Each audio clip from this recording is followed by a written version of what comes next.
Hello everyone, Hira here. Now we are going to listen to podcast news which includes national, international and business, economy, news. While walking in the morning or evening, while cooking, cycling or during free time you can listen. It will enhance your learning and understanding of various accents and pronunciations. Listening improves the quality of communication and comprehension. Before going ahead, I would like to welcome you all to the virtual school, a new way of learning and teaching, with the vision of let's grow together. Our mission is to learn how to learn and teach how to teach. So stay tuned. And here we go. 30th May 2021. Important national news. Ripples from Yas and surging tides devastate the Sundarban. Unprecedented damage calls for policies geared to climate change. New challenges. Over just the past 3 years, the Sundarban, which is home to close to 5 million people, has been battered by 4 tropical cyclones. Getty Images. Noor photo. Shiv Sahai Singh, Kolkata. For people in the ecologically fragile Sundarban, life revolves around battling high tides daily and cyclones regularly. But every cyclone throws up new challenges to the Sundarban and its inhabitants, something the people had not imagined, and policy makers are not prepared for. Over just the past 3 years, the Sundarban, which is home to close to 5 million people, has been battered by 4 tropical cyclones: Fani, May 2019, Bulbul, November 2019, Amphan, May 2020, and Yas, May 2021. On each occasion, the region has suffered damage because of gale winds and breached embankments, leading to ingress of sea water. The intensity of the gale winds has ranged from 100 kmph to 150 kmph during each of the cyclones. Experts say the solution to the perennial problem lies in long-term planning, adopting strategies that will minimize the impact of climate change, and disaster management suited to the region. Unprecedented surge. When the state administration launched a massive evacuation drive earlier this week on May 24th and May 25th, little did the residents know that though Cyclone Yas made landfall about 200 kilometers south of the Sundarban in Odisha, it would inundate large areas of the estuary. The cumulative effect of the full moon tide on May 26th and the cyclone led to the overflowing and breach of embankments in large areas of the Sundarban. While the India Meteorological Department had predicted a storm surge of 2 m above the astronomical tide level, water in the river and bay swelled due to full moon tide. As a result, on May 26th morning as Cyclone Yas made landfall, large areas were inundated. Underwater. 3 days after the cyclone, several areas of Sundarban remain inundated, forcing people to huddle in cyclone shelters or spend days on embankments. The entire island, with a population of 3,500 people, is flooded. I have spent the past 3 days in the rescue center near the Panchayat office. Today, we got 1 kilogram of rice per person from the Panchayat. I cannot return to my house, said Sajra Bibi, a Panchayat member of Goramra Island in the remote western part of the Sundarban. Goramra is one of the islands that has been sinking due to rising sea levels, where a few dozen houses and acres of land go underwater every year. Even so, the residents were not prepared to see the entire island underwater. Ms. Sajra Bibi said the devastation caused by Yas has been the most severe, something she has not seen in the past 40 years. Our relatives in Sagar are telling us to leave this place and move there. But how can we go when water is all around? She asked. Sagar Island, the biggest island of the Sundarbans chain and site of the famous Gangasagar Mela during Makar Sankranti, has also suffered damage. GoEM to study relief for COVID essentials. It will give report to GST Council by June 8. Meghalaya CM Conrad Sangama, left, is the convener of the GoEM, which includes Maharashtra Deputy CM Ajit Pawar. File photos PTI. Special Correspondent, New Delhi. The Finance Ministry on Saturday constituted a group of ministers, GoEM, to examine possible waivers of GST levies on essential COVID relief material, including vaccines, even as industry expressed concerns on the delay over such a critical decision amid the second wave of the pandemic. Meghalaya Chief Minister Conrad Sangama has been designated as the convener of the 8-member GoEM, which includes the Deputy Chief Ministers of Gujarat and Maharashtra, Nitin Patel and Ajit Pawar, and has been tasked with turning in its recommendations to the GST Council by June 8. However, it may take longer for any possible relief to fructify, as implementation of the group's recommendations would need approval from the Council. Uday Shankar, President, Federation of Indian Chambers of Commerce and Industry, FICCI, said, a quick decision on reductions in GST rates on COVID-related essentials will help India attain self-sufficiency in this hour of need. At this juncture, we cannot afford to lose further time, he said. Withdraw transfer order of Chief Secretary. Mamta tells Centre Chief Minister terms order unconstitutional, says let him work for West Bengal. Special Correspondent, Kolkata. Describing the Union government's order to transfer West Bengal Chief Secretary Allapan Bandyopadhyay as unconstitutional, unilateral, and a result of political vendetta, Chief Minister Mamta Banerjee on Saturday urged the centre to withdraw the order. I appeal to you to withdraw this letter and allow him to work for the people of the state. I will appeal to you, Prime Minister, Home Minister, do not indulge in political vendetta when it comes to IAS and IPS officers, Ms. Banerjee said. Sought permission. Ms. Banerjee pointed out that she did meet the Prime Minister and before leaving for Digha sought his permission 3 times. I feel insulted and humiliated, but they should not insult my officers. What was his, Mr. Bandyopadhyay's, fault? He went with me to meet the PM, the Chief Minister said.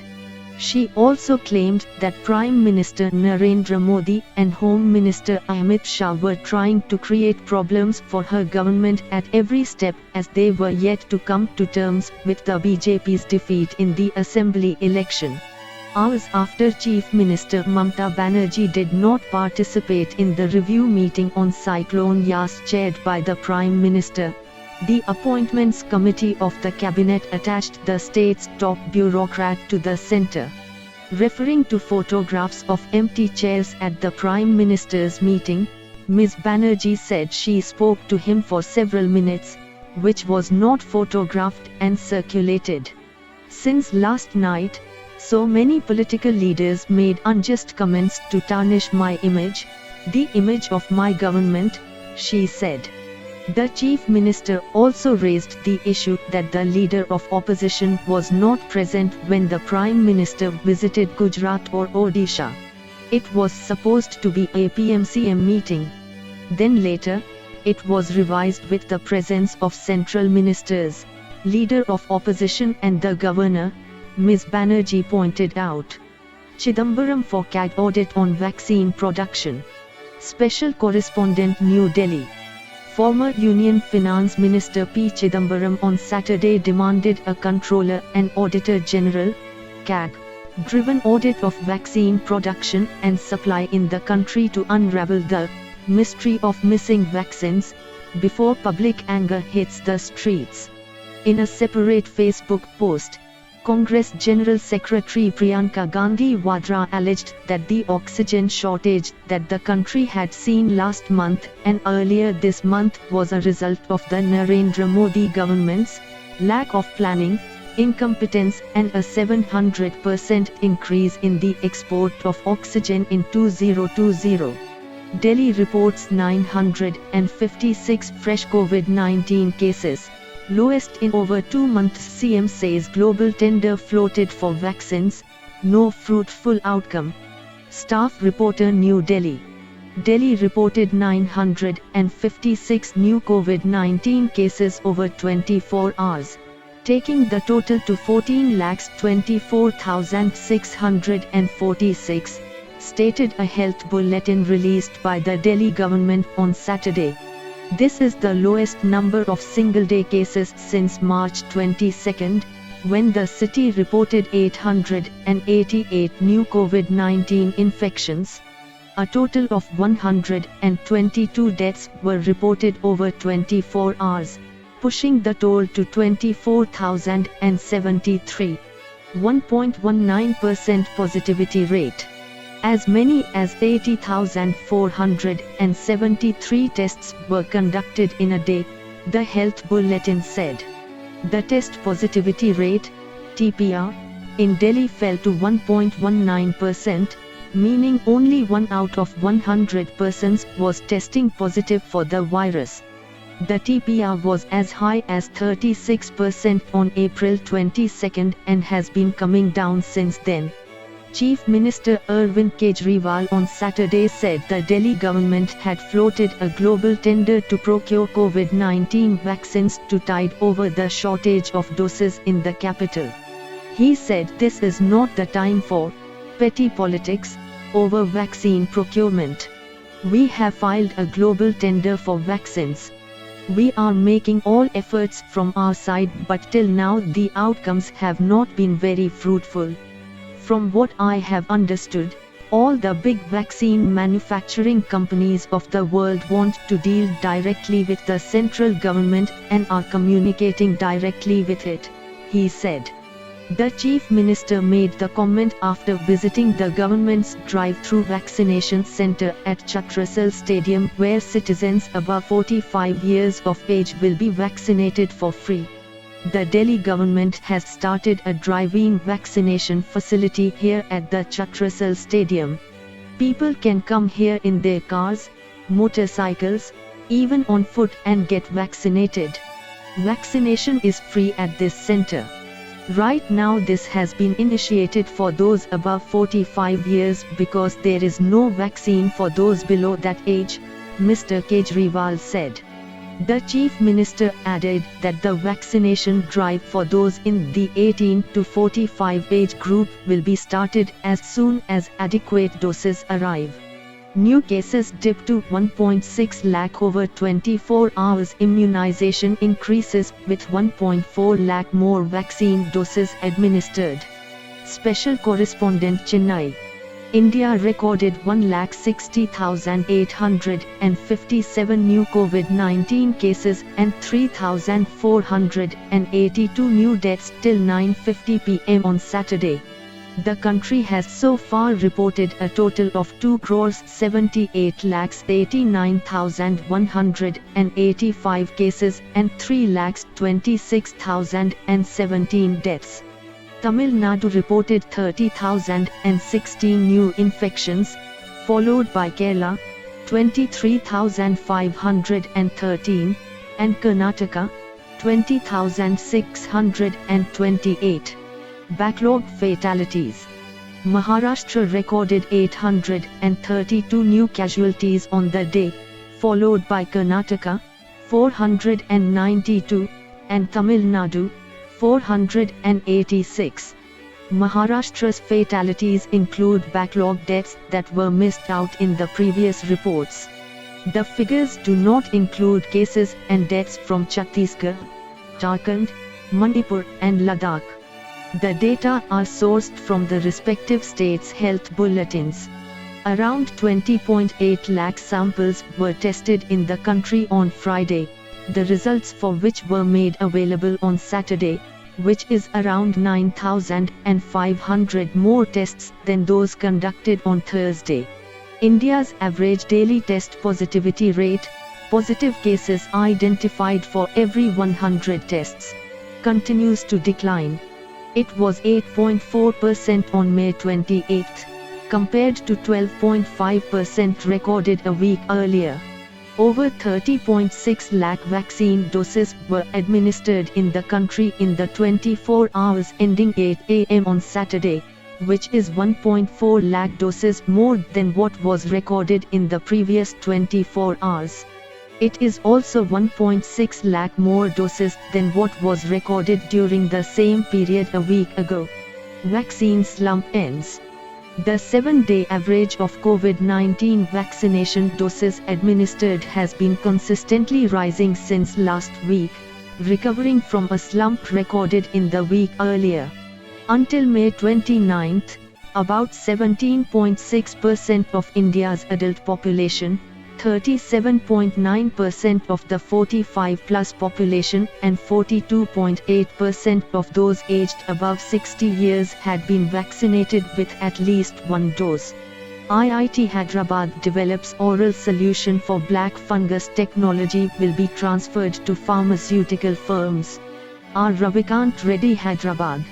Researchers at the Indian Institute of Technology, Hyderabad, IITH, have approved the mass production of an oral solution to treat black fungus, providing huge relief to patients. After 2 years of study, the researchers are now confident that the technology can be transferred to suitable pharma partners for large-scale production. Affordable medicine. The oral solution will ensure easy Medicare for patients and also affordable with a 60 mg tablet likely to cost 200 rupees. At present, Kala-Azar, visceral leishmaniasis, treatment is being used for black fungus and other fungus in the country, but its availability, affordability and the procedures involved make it imperative to allow emergency and immediate trial of this oral drug, feels the team of Professor Saptarshi Majumdar and Dr. Chandrasekhar Sharma and their PhD scholars Mrinalini Galdane and Anindita Leha, who have been working on the oral solution for the last 2 years. According to IITH, Professor Majumdar and Dr. Sharma from the Department of Chemical Engineering made a proven study in 2019 about oral nanofibrous amphotericin B, AMB, to be effective for Kala-Azar. Dr. Sharma said that since the idea behind the research was to find a solution to serve society, the oral solution developed is made free from intellectual property so that it can be mass-produced and is made affordable and available to all. AMB tablet is patient-friendly, ensuring its slow release, thus reducing nephrotoxicity. US will soon decide on vaccine issue. Jaishankar. Regulatory, legal, commercial and supply side aspects are under discussion, says External Affairs Minister. US Secretary of State Antony Blinken, right, with Minister S. Jaishankar at the State Department in Washington. AP. Shri Ram Lakshman, Washington, D.C. External Affairs Minister S. Jaishankar and US Secretary of State Antony Blinken discussed a range of issues on Friday, including COVID-19 vaccine procurement, India-China border issues, according to the US, climate change, the Quad and the bilateral relationship. Discussions around vaccine procurement for India and issues, such as indemnity for vaccine manufacturers, are still being resolved. I'm not going to get into the very specific angles of what was discussed, but certainly, vaccine manufacturing, procurement, delivery, the larger question of how we can cooperate together both bilaterally and on the larger Quad context were covered today. Acting Assistant Secretary Dean Thompson, who was present at the meeting, said in response to a question from The Hindu. Both he and Mr. Jaishankar addressed the Indian press separately after the bilateral meeting. Asked whether there was a discussion on the allocation of vaccines from the US stockpile, Mr. Jaishankar said the topic came up but did not get into details. The issue came up at a conceptual level. But, my understanding is that in the coming days, or weeks, the US will obviously make its decisions, he said. The Biden administration has committed to sharing 60 million AstraZeneca doses and 20 million additional vaccine doses with the rest of the world by the end of June. American officials have said they will work with COVAX, an international effort to equitably distribute vaccines, in arriving at the allocation. Expanding vaccine manufacturing in India, Mr. Jaishankar said, was one of the goals of his visit to Washington. In a tweet on Friday, he said his meeting with Mr. Blinken and team also focused on Indo-US vaccine partnership aimed at expanding access and ensuring supply, resolving issues around US demands for indemnity and early emergency use authorization, EUA, were central to Mr. Jaishankar's agenda in Washington, The Hindu had reported. However, regulatory, legal, commercial and supply-side aspects were still under discussion, the minister told members of the Indian press on Friday. These discussions are going on between the companies concerned and the authorized people in India. Summarizing his trip, Mr. Jaishankar said the primary focus was on the relationship, new administration, and to engage them. He also said the most important subject discussed was the vaccine partnership and the Quad-based vaccine discussions, a plan for India, the US, Australia and Japan to collaborate to produce at least 1 billion vaccines in India for use in the Asia region by the end of 2022. Just prior to their bilateral meeting, the two foreign ministers delivered brief remarks to the press, with Mr. Jaishankar thanking the US and the Biden administration for its solidarity and support to India, at a moment of great difficulty for the country. Conveying India's appreciation to the US for its assistance was also an objective of the trip, he said later. Mr. Blinken noted, as US officials have repeatedly done, that India helped the US last year, when it was in the throes of the pandemic. On whether the issue of indemnity for foreign vaccine manufacturers had come up during his meetings with industry representatives on Thursday, Mr. Jaishankar said they did not and were being discussed at other levels. These won't be conversations at my meeting, which is a larger gathering with people, because these are very focused conversations and those conversations are taking place with the facilitation of the embassy, between the regulators and the authorities on the Indian side, and these companies, he said, adding that his business meetings were about what kind of lockdown was happening in India and its impact.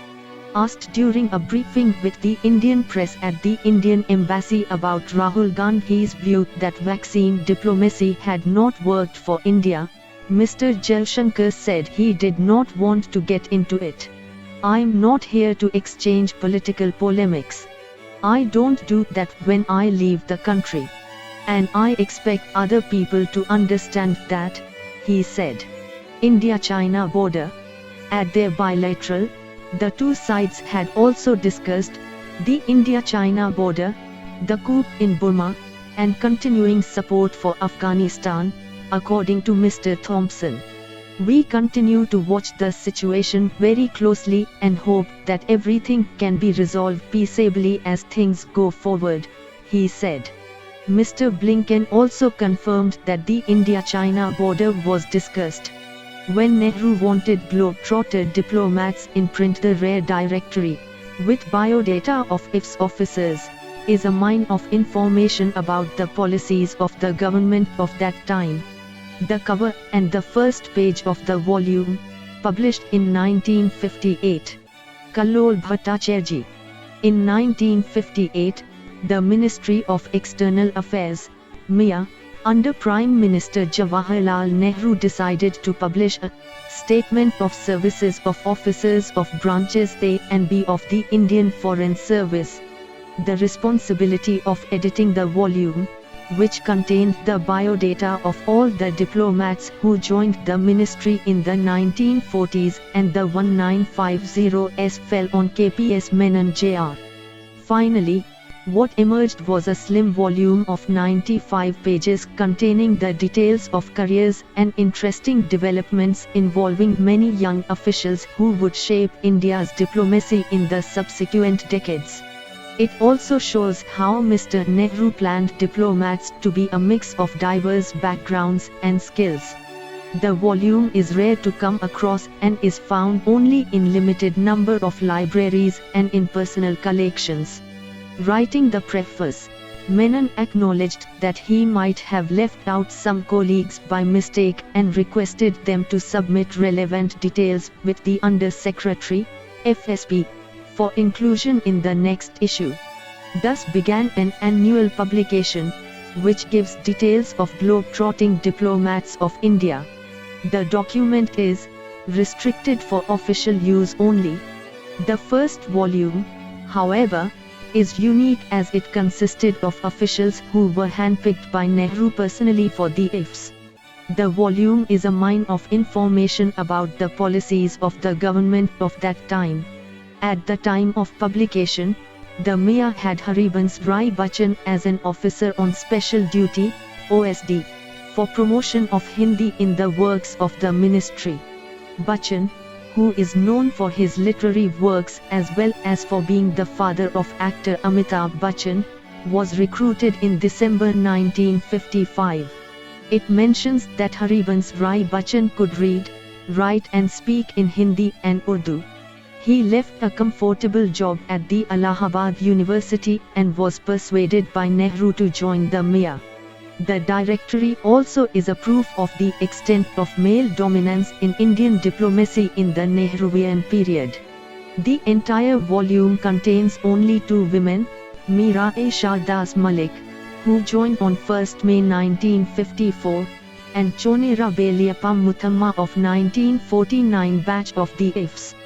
Both Muthamma and Malik came through competitive examination. According to former External Affairs Minister K. Natwar Singh, they were the only women diplomats of India during that time apart from Vijayalakshmi Pandit, who served in ambassadorial positions in Washington DC and Moscow by that time.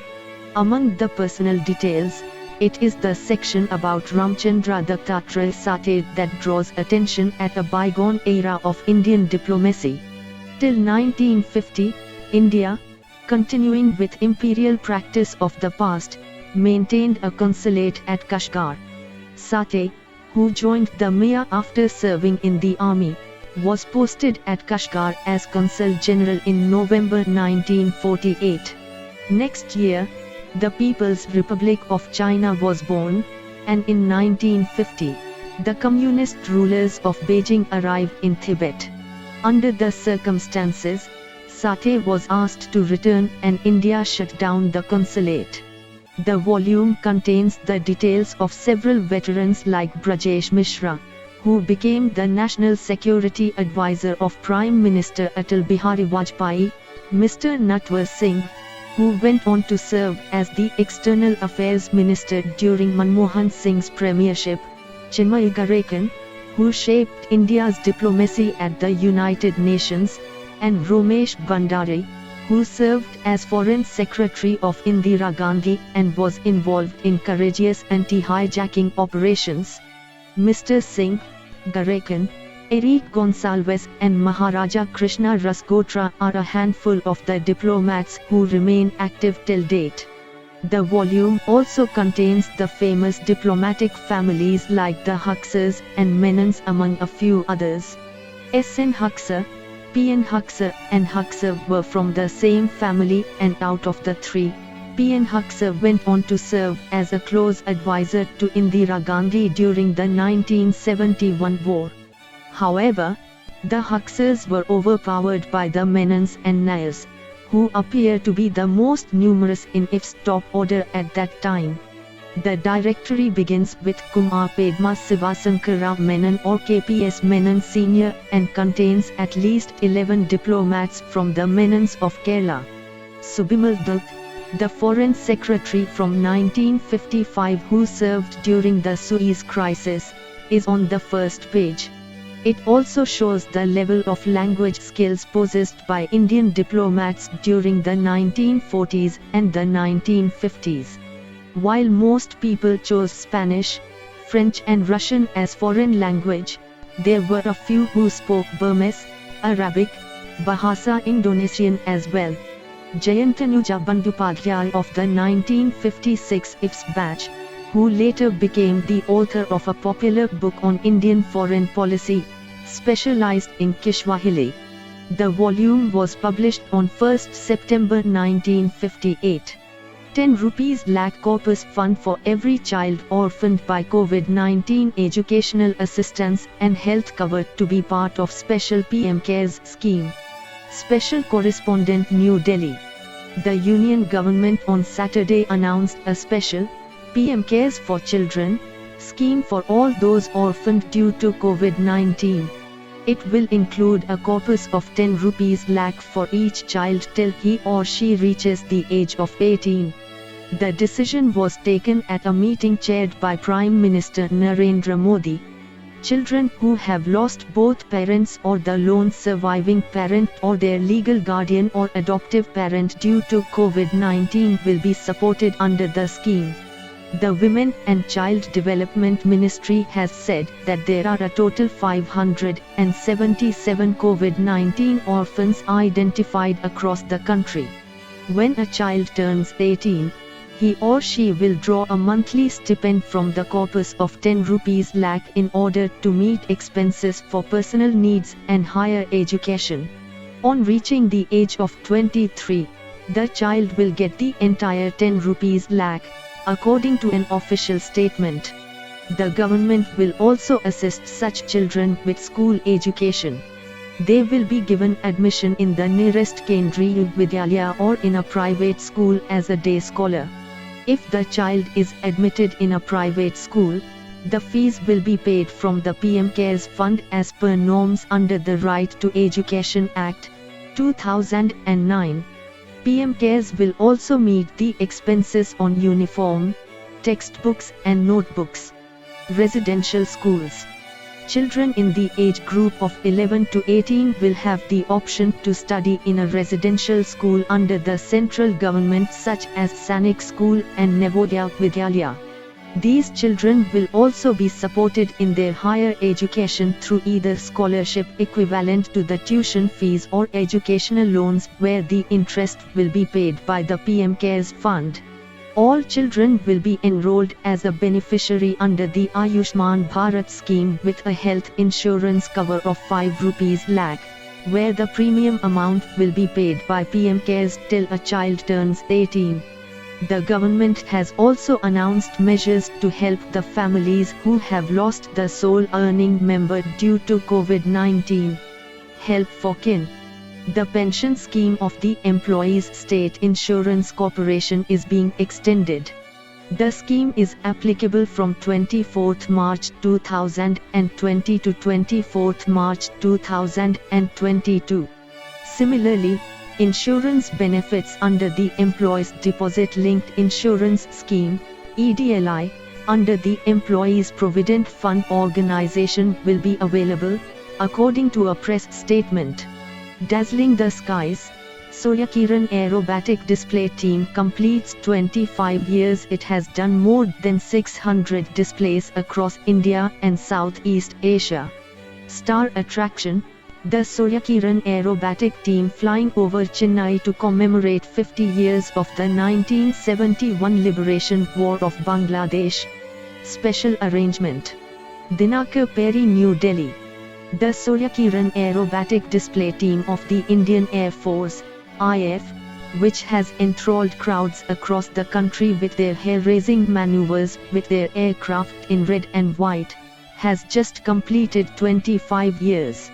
one of the few 9 aircraft display teams in the world and the only one in Asia, the team has carried out over 600 displays across the country and Southeast Asia. In March, the team flew a very special 75 formation with 17 aircraft to commence the 75th Independence Day celebrations. The event was 75 weeks to go for the 75th Independence Day, one of the team members said. The team is also performing across the country to commemorate the 1971 Liberation War of Bangladesh, he stated. The team currently has 13 pilots and is led by Group Captain Anup Singh. Disbanded once. Suryakiran, which means rays of the sun in Sanskrit, was raised in 27 May 1996 at the IAF Air Base in Bidar, Karnataka, with 6 Kiran MKII trainer aircraft. It carried out its first display on 15 September 1996 for the Golden Jubilee celebrations of the Air Force Administrative College in Coimbatore. However, the team was disbanded in 2011 after the Aero India show due to shortage of training aircraft in the IAF and was resurrected in 2015 on Advanced Jet Trainer Hawk Mk132 aircraft. The team was built up to a 9 aircraft team in quick time in 2017, the officer observed and added, "We got smoke pods in 2020 and commenced display with smoke." At Aero India 2021, the Suryakiran teamed up with the Sarang helicopter display team in the world's first ever integrated display of 9 aircraft and 4 helicopter teams. Their first foreign display was for the Sri Lankan Air Force Day in Colombo in 2001 and the most recent was to commemorate the 20th Sri Lankan Air Force Day. Rigorous selection. All the pilots of the Suryakiran team are qualified flying instructors and belong to the fighter stream of the IAF selected through a rigorous selection process at a ratio usually around 1:10. They all have a high level of experience and proficiency on various frontline fighter aircraft, the officer stated. The Suryakiran team firmly believes in excite the ordinary, impress the knowledgeable, and frighten no one, said Wing Commander Venu Nambisan, retired, a former N-32 navigator and Suryakiran team administrator. The team conducts its display to motivate young students to take up a career in the armed forces and to reassure the citizens of the superior flying skills and discipline of the nation's air warriors, he told The Hindu.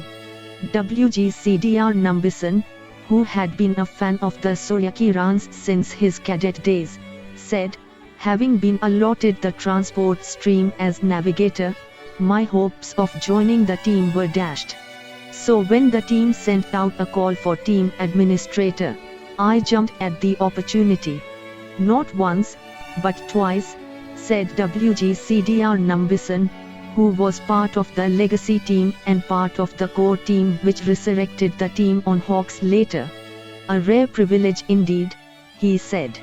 This team, which has been the brand ambassador of the IAF, is also the 52 Squadron of the IAF and is the youngest fighter squadron with the motto, "Always the best."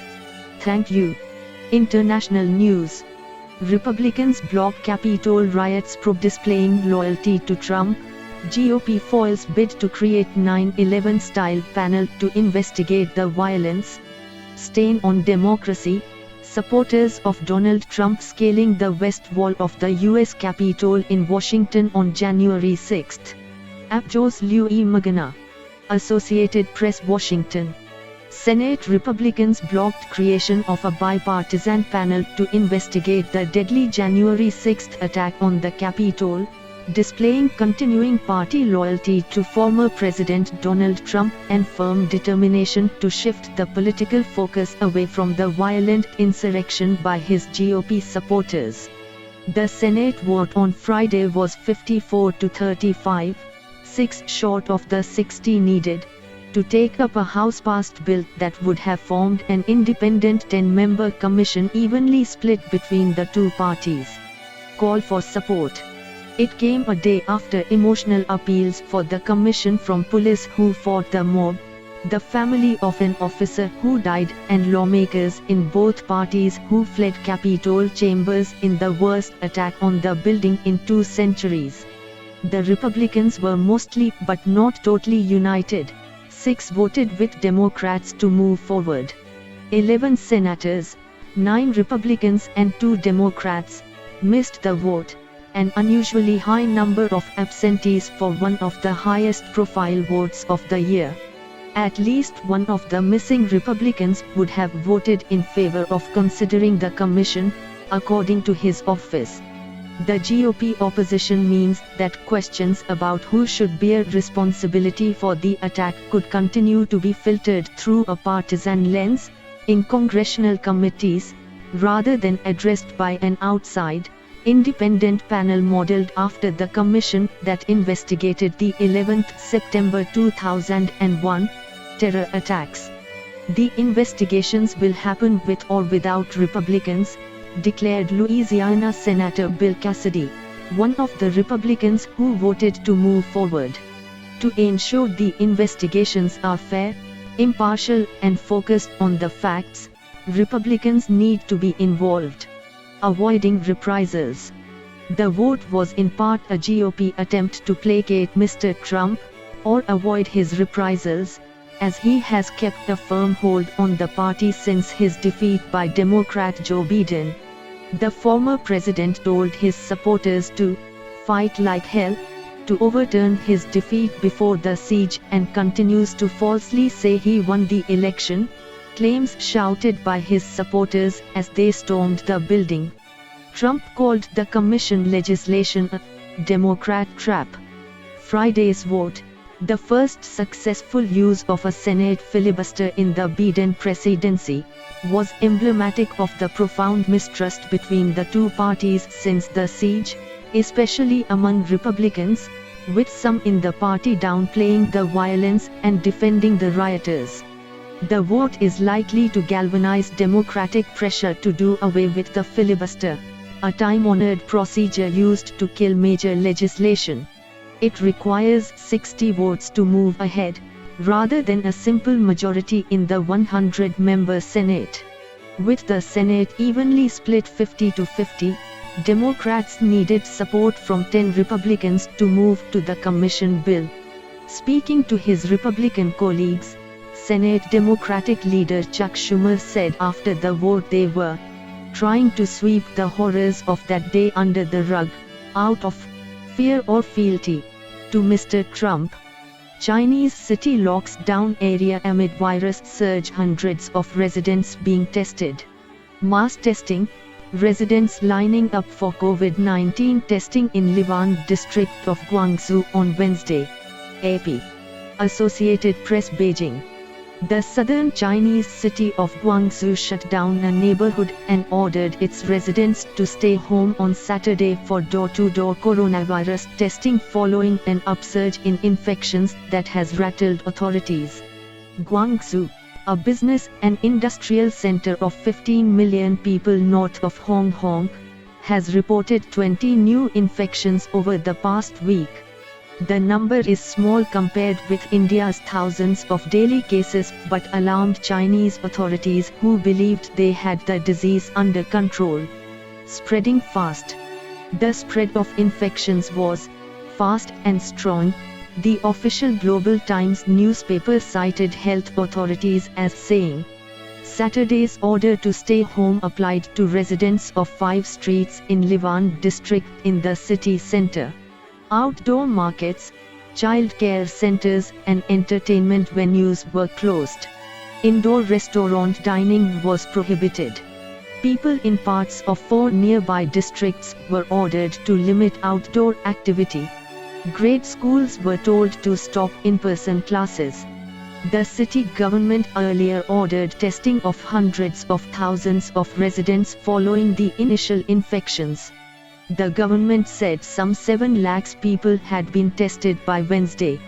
China reports a handful of new cases every day but says almost all are believed to be people who were infected abroad. The mainland's official death toll stands at 4,636 out of 91,061 confirmed cases. On Saturday, the National Health Commission reported 2 new locally transmitted cases in Guangzhou and 14 in other parts of the country that it said came from abroad. Most of the latest infections in Guangzhou are believed to be linked to a 75-year-old woman who was found May 21 to have the variant first identified in India, state media say. Most of the others attended a dinner with her or lived together. That infection spread to the nearby city of Nanshan, where 1 new confirmed case and 2 asymptomatic cases were reported Saturday after people from Guangzhou were tested, according to the Global Times. Vietnam detects new hybrid variant. Reuters Hanoi. Authorities in Vietnam have detected a new coronavirus variant that is a combination of the Indian and UK COVID-19 variants and spreads quickly by air, the health minister said on Saturday. After successfully containing the virus for most of last year, Vietnam is grappling with a spike in infections since late April that accounts for more than half of the total 6,713 registered cases. So far, there have been 47 deaths. Vietnam has uncovered a new COVID-19 variant combining characteristics of the 2 existing variants first found in India and the UK, Health Minister Nguyen Thi Long said in a statement.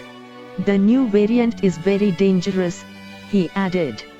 The Southeast Asian country had previously detected 7 virus variants, B.1.222, B.1.619, D614G, B.1.1.7, known as the UK variant, B.1.351, A.23.1 and B.1.617.2, the Indian variant. Online newspaper VN Express said Mr. Long had described the new variant as a hybrid of the Indian and UK variants. The new one is an Indian variant with mutations that originally belonged to the UK variant, Mr. Long was quoted as saying, adding that authorities would soon announce the name and detailed characteristics of the newly discovered variant. The World Health Organization, WHO, has identified 4 variants of SARS-CoV-2 of global concern. Officials at the WHO did not immediately respond to a request for comment regarding the new variant identified in Vietnam. Sri Lanka faces marine disaster after ship fire, plastic waste piling up along coast. Agence France Presse Colombo. Sri Lanka faces an unprecedented pollution crisis as waves of plastic waste from a burning container ship hit the coast and threaten to devastate the local environment, a top environment official warned Saturday. Thousands of Navy ratings using mechanical diggers scooped tons of tiny plastic granules on the beaches that had come from the Singapore-registered MV Express Pearl that has been smoldering on the horizon for 10 days. Sri Lanka's Marine Protection Authority, MEPA, said the microplastic pollution could cause years of ecological damage to the Indian Ocean island.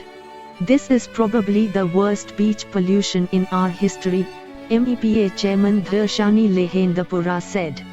The tiny polyethylene pellets threaten tourism beaches and fish breeding in shallow waters.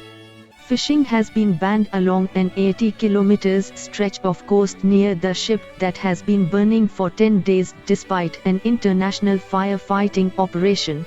As Putin hosts Lukashenko, US hits Belarus with sanctions. Washington targets state-owned firms, key regime officials. Agence France Presse Washington. The United States on Friday announced punitive measures against Belarus targeting the regime of strongman President Alexander Lukashenko, who met with Russian leader Vladimir Putin amid a global outcry over the forced diversion of a European plane. White House Press Secretary Jen Psaki called for a credible international investigation into the events of May 23, which she called a direct affront to international norms. Belarus scrambled a military jet to divert a Ryanair plane and arrested 26-year-old opposition journalist and activist Roman Protasevich, who was on board, triggering a global outcry. The White House announced it was working with the EU on a list of targeted sanctions against key members of Mr. Lukashenko's regime. Meanwhile, economic sanctions against 9 Belarusian state-owned enterprises, reimposed by Washington in April following a crackdown on pro-democracy protests, will come into effect on June 3. Further US moves on Belarus could target those that support corruption, the abuse of human rights, and attacks on democracy, Ms. Psaki said. The White House also issued a "do not travel" warning for Belarus to US citizens, and warned American passenger planes to exercise extreme caution if considering flying over Belarusian airspace. Remains of 215 children found in school institution was created to help assimilate native children into Canadian society. Dark Chapter, a new building at the Kamloops Indian Residential School in British Columbia, circa 1950. Reuters Library and Archives Canada. Associated Press Kamloops. The remains of 215 children, some as young as 3 years old, have been found buried on the site of what was once Canada's largest Indigenous residential school, one of the institutions that held children taken from families across the nation. Chief Rosanne Casimir of the Tk'emlúps Te Secwepemc First Nation said in a news release that the remains were confirmed last weekend with the help of ground-penetrating radar. More bodies may be found because there are more areas to search on the school grounds, Ms. Casimir said Friday. In an earlier release, she called the discovery an unthinkable loss that was spoken about but never documented at the Kamloops Indian Residential School. It was once the site of Canada's largest residential school. Rampant abuse. From the 19th century until the 1970s, more than 150,000 First Nations children were required to attend state-funded Christian schools as part of a program to assimilate them into Canadian society. They were forced to convert to Christianity and not allowed to speak their native languages. Many were beaten and verbally abused, and up to 6,000 are said to have died. The Canadian government apologized in Parliament in 2008 and admitted that physical and sexual abuse in the schools was rampant. Many students recall being beaten for speaking their native languages. They also lost touch with their parents and customs. Indigenous leaders have cited that legacy of abuse and isolation as the root cause of epidemic rates of alcoholism and drug addiction on reservations. A report more than 5 years ago by a Truth and Reconciliation Commission said at least 3,200 children had died amid abuse and neglect, and it said it had reports of at least 51 deaths at the Kamloops school alone between 1915 and 1963. This really resurfaces the issue of residential schools and the wounds from this legacy of genocide towards Indigenous people, Terry Tiji, Assembly of First Nations Regional Chief for British Columbia, said on Friday. Philippines protests against China's illegal South China Sea presence. This was 84th diplomatic protest since Duterte took office. Reuters Manila. The Philippines has protested China's continuing illegal presence and activities near an island in the South China Sea held by the Southeast Asian nation, the Foreign Ministry said on Saturday. Manila lodged the diplomatic protest on Friday over the incessant deployment, prolonged presence, and illegal activities of Chinese maritime assets and fishing vessels, in the vicinity of Thitu Island.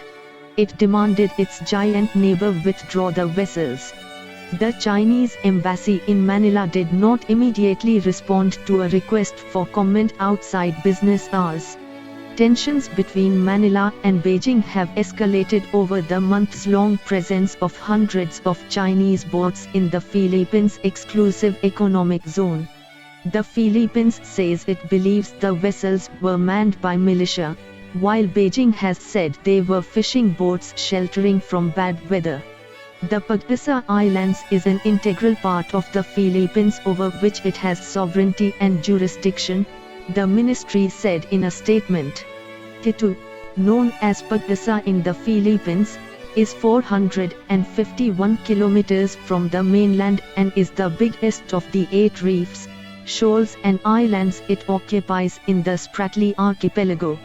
China has built a mini-city with runways, hangars under surface to air missiles in the Subi Reef about 25 kilometers from Thitu. This was at least the 84th diplomatic protest the Philippines has filed against China since President Rodrigo Duterte took office in 2016. An international tribunal that year invalidated China's expansive claim in the South China Sea, where about $3 trillion worth of shipborne trade passes annually. Brunei, Malaysia, the Philippines, Taiwan and Vietnam also have competing claims to various islands. Mr. Duterte shelved the favorable ruling in exchange for pledges of billions of dollars of Chinese aid. Thank you. Economy News. Industry laments inadequacy of GST compliance relaxations. Overall expectation was a complete waiver of late fees for pandemic-hit months. Badly hit industries such as hospitality and travel also require some relaxation to sustain, say representatives. AFP. Special Correspondent, New Delhi. The GST compliance relaxations announced on Friday to help businesses cope with the second wave of the COVID-19 pandemic need to be enhanced to provide meaningful relief to firms hit by the ongoing severe disruption, industry representatives contend. Following the GST Council's meeting, Finance Minister Nirmala Sitharaman announced an amnesty scheme for late fees on small businesses pending returns from July 2017 to April 2021, and lower interest rates for tax payment delays for the months of March to May this year, among other measures.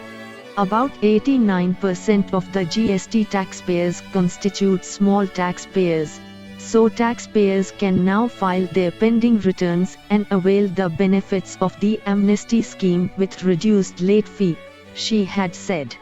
Late fees have also been rationalized, so that it's not too high or too low for some, she added. Industry body FICCI said the amnesty scheme to reduce the late fee would provide some relief to the small taxpayers, but it would recommend a waiver from the late fees and interest, too. While the announced relaxations are a welcome relief to the pandemic-ridden businesses, the overall expectation was a complete waiver from payment of late fees, especially for the months where the pandemic had disrupted business since early 2020, said Sandeep Jhunjhunwala, partner, Nangil Anderson LLP. Industries hit hard due to COVID such as hospitality and travel also require some relaxation to be able to sustain themselves, said Shweta Velecha, director at Lakshmikumaran and Sridharan Attorneys. The council has not discussed such issues. Biden's big budget comes with a modest growth outlook for an aging country at $6 trillion. The outlay is about 50% higher than pre-COVID federal spending. Joe Biden. Reuters. President Joe Biden's first budget proposal comes with a big price tag, at $6 trillion, roughly 50% higher than pre-COVID-19 federal spending, but, at least for now, projects a relatively modest long-term lift to the economy, likely reflecting concerns about the aging US population.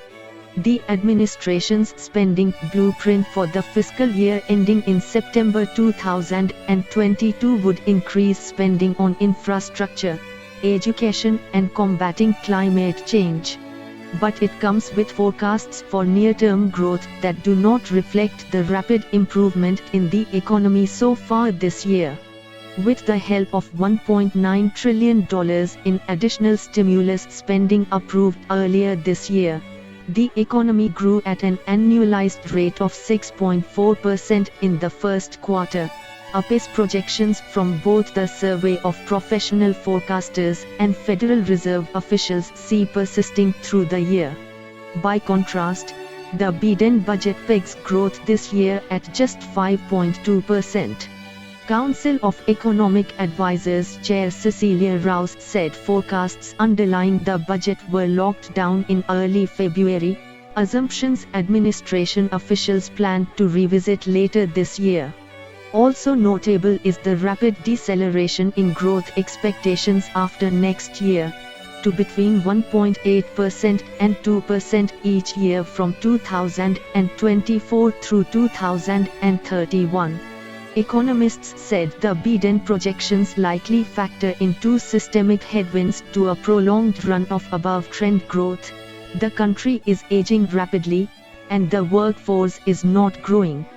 The Census Bureau in 2017 estimated that 20.5% of the US population would be 65 or older by 2030. Compared with about 16.8% at the start of this decade. These are very solid numbers in light of those demographic realities, said Julia Coronado, president of analysis firm Macropolicy Perspectives. Interview Vertical Bar Ramesh Ramanathan, lockdown changed customers' holiday patterns. We are managing to keep our head above water with collections from members, Sterling Resorts Chief N. Anand. Sterling Holiday Resorts Limited is planning to double the number of rooms in the next 4 years to 4,800, says Chairman Ramesh Ramanathan. Excerpts. What has been the impact of the pandemic on business? From October 2020 to March 2021, occupancies continued to grow, but not to previous levels. Still, we made a profit due to various cost control and productivity enhancement measures initiated by us. We were in a comfortable position and reported profit despite occupancy being at 50% to 55%. Normally, occupancy level would have been over 65%. We expect the coming months, after lifting of lockdown, to improve, but not rapidly. Will floor Y22 be any better? We expect the second wave to last till end June, but are not sure when or whether there will be a third wave. This year, we lost summer, just like last year. The bookings for the first 3 months are negligible. We are managing to keep our head above water with some ongoing collections from our members, but all our avenues for income are presently closed. We are betting on the next 9 months of uninterrupted business, and that depends on which states are opening up for business and when. What is the biggest learning from the pandemic? The pandemic has taught us the big lesson, especially in terms of running the operations in a more efficient way. We are taking up digitization across our properties, and this has helped us to be more positive in this period and perform better. On impact of the lockdown on the hotel industry. Obviously all resorts were closed and there were travel restrictions.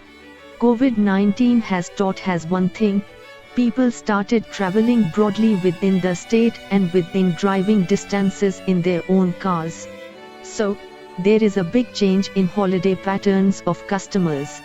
Instead of booking hotels months in advance, they are waiting till the last minute. But this pattern will change once normalcy sets in. What is the proposed capital expenditure for floor Y22? We are going to follow an asset-light model, and so there will be no major capex for the current year. We will be entering into management contracts with property owners who will provide inventory and infrastructure. Employees, except General Manager and CFO, will be from our side. On expansion plans, right now, we have 2,400 keys, rooms, in 35 resorts. Our vision is to have 4,800 keys through 60 to 70 resorts within the next 4 years. Thank you. Thank you so much for watching this video as podcast. Do like, share and comment. Press the subscribe button and hit the bell icon to get new notifications. Thank you. Take care and stay safe. God bless you all. Jai Maa Bharti. To download news and editorials in MP3, follow us on Telegram, Virtual School. The link is provided in the description below.